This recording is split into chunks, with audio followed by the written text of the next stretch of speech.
এই গরমে একটু স্বস্তি দিতে রোগীর আত্মীয় পরিজন থেকে পথচারীদের ঠান্ডা জল ও শরবত বিতরণ করলেন তৃণমূলের এসটি, এসসি, ওবিসি সেলের সদস্যরা। তীব্র গরমে নাজেহাল সাধারণ মানুষ।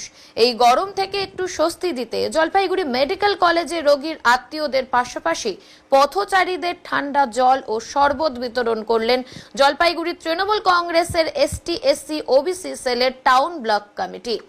প্রায় 500 শতাধিক মানুষকে জল ও শরবত বিতরণ করা হয় এদিন। উপস্থিত ছিলেন তৃণমূলের town block ST, SC, OBC সেলের ব্লক সভাপতি মৌসুমী কর সহ অনেকেই।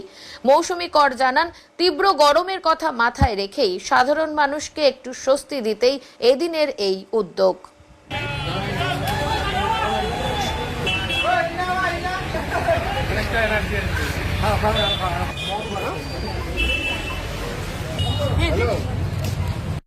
রোগীর আত্মীয়তা আপনারা, তাই তো? কেমন লাগছে বলুন তো এই যে শরবতটা? শরবতটা খুব ভালো, মানে খুবই ভালো লাগছে। মানে এই যে এই এত গরমের মধ্যে শরবতটা দিয়ে খুব উপকার করলাম। আপনারা সবসময় তো বিভিন্ন রকম টেনশনে থাকেন, তা তো এই যে অবশ্যই, হ্যাঁ। এই যে এরা ঠান্ডা পানীয় দিল, এটা কতটা জরুরি ছিল?